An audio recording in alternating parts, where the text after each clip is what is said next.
पहली बार आपके बीच में आने का मौका मिला और एक नौजवान साथी ने जो बड़ी सही बात की कि बीजेपी को यहां से कुछ नहीं मिला। मैं पूछना चाहता हूं आप लोगों से, बनशला के जितने भी लोग मेरी बात सुन रहे होंगे, पिछले 70 सालों से यहां कांग्रेस और एनसी की सरकार रही। आप वोट देते रहे, एनसी को भी वोट किया, कांग्रेस को भी वोट किया, दोनों पार्टियों को वोट किया, चाहे कोलिशन में किया, अलग अलग से किया। तो आज ये हालत आपकी क्यों ऐसी है? आपने एक तरफा वोट हमेशा किया इन पार्टीज को, लेकिन आज अगर आपकी ये हालत ऐसी है, इसका कारण यह है, कोई भी गांव जब एक तरफा वोट एक पार्टी को करता है तो वो पार्टी ये सोचती है कि ये मजबूर है, इन्होंने हमको वोट करना ही करना है, चाहे हम इनका काम करें नहीं करें, वोट उनको मिलता रहता है। मेरा एक पर्सनल एक्सपीरियंस है कि जहां जहां भी लोगों ने बदलाव लाया है, चेंज लाई है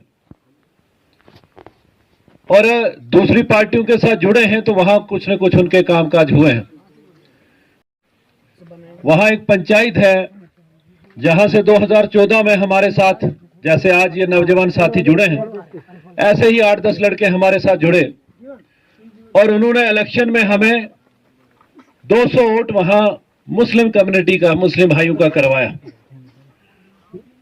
मैं जब जीता उसके बाद भी वो संपर्क में रहे और तब से लेके आज तक उन्होंने अपना, चाहे हायर सेकेंडरी बनाना था, 22 किलोमीटर की रोड वहां 3 पंचायतों में जहां का आज कैंडिडेट वहां लड़ रहा है, वो सारा उन लड़कों की वजह से हुआ। उनके कारण वहां चाहे बिजली का था, पानी का था।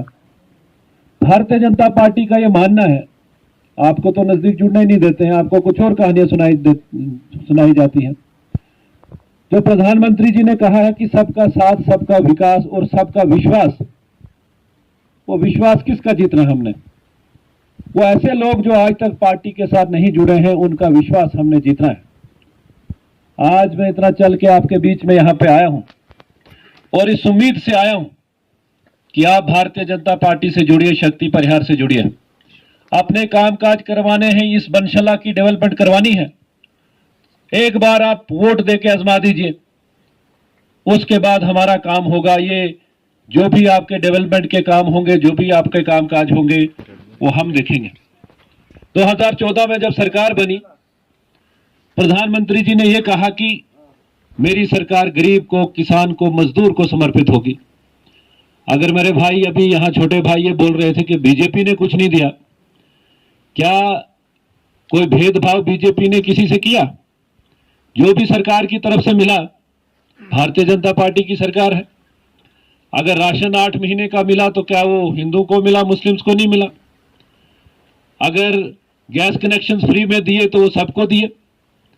पीएम किसान निधि में अगर पैसा दिया जाता है तो सबको मिलता है। जनधन योजना में पैसा मिलता है तो सबको मिलता है। अगर पेंशन मिलती है तो सबको मिलती है। पीएमएवाई के मकान अगर मिल रहे हैं, शायद ये वाला मकान भी उसे वैसे ही बन रहा है, पीएमएवाई में शायद बन रहा है, उसमें कोई भेदभाव तो नहीं किया बीजेपी ने कि जब उधर से भेजा कि नहीं ये फलाने को मिलेगा, इस कम्युनिटी को मिलेगा, दूसरे को नहीं मिलेगा। ये राजनीति, जात पात की राजनीति है। आप जो देख रहे हैं, ये केवल और केवल 10 तारीख तक आप देखेंगे कि ये हिंदू है, ये मुस्लिम है। बड़ा खतरा आ गया, बहुत कुछ सुनाया जाता है। लेकिन 2014 में जब मैं चुनाव जीता था, डोडा में बस स्टैंड पे मैंने ये बात कही थी कि अब वोट बैंक की पॉलिटिक्स खत्म है। हमारा एक ही मकसद होगा, हिंदू मुस्लिम भाईचारे को मजबूत करना। डेवलपमेंट पे हम फोकस करेंगे कि हम लोगों के काम काज करवाएं, गाँव का विकास करवाएं।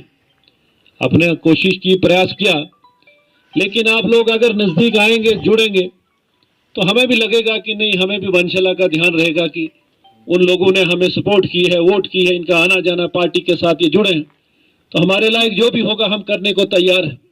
मैं आपसे गुजारिश करने आया हूं कि 70 साल आपने कांग्रेस और एनसी को देखा। यहां कांग्रेस अलग लड़ती रही, एनसी अलग लड़ती रही, लेकिन आज एक अलायंस बना के दोनों नेता हमारे डोडा के तीनों सारे मिलके कि शक्ति परिहार के पीछे लगा जाए, किसी तरीके इसको रोका जाए।